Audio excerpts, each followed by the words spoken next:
ကမ္ဘာအချမ်းသာဆုံးစည်ရင်းဝင်ခဲ့မှုတဲ့မြန်မာဘုရင်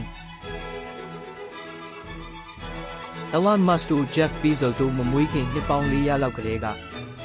ကမ္ဘာပေါ်မှာအချမ်းသာဆုံးလို့သတ်မှတ်ခံခဲ့ရတဲ့မြန်မာဘုရင်တစ်ပါးရှိခဲ့ဘူးလေဆိုတာသင်သိပါသလား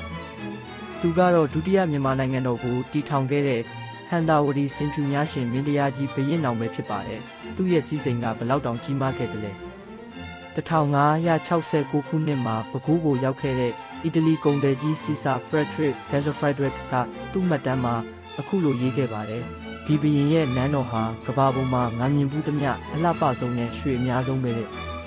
နန်းတော်တိုင်လုံးကြီးတွေကိုရွှေစစ်တွေနဲ့ကွတ်ထားပြီးဘုရင်ကြီးဝတ်ဆင်ထားတဲ့ယတနာတွေရဲ့တန်ဖိုးကတင်မြို့တစ်မြို့စာလောက်တန်ဖိုးရှိတယ်လို့ဆိုကြပါတယ်အရှိတောင်အာရှတစ်ခွင်လုံးကဆက်သက်တဲ့အခွန်ဘဏ္ဍာတွေပုံနေအောင်ရခဲ့တဲ့ခေတ်ပေါ်ဗျာဒါပေမဲ့ဒီလောက်များတဲ့ရွှေတွေအခုဘယ်ရောက်သွားပြီလဲ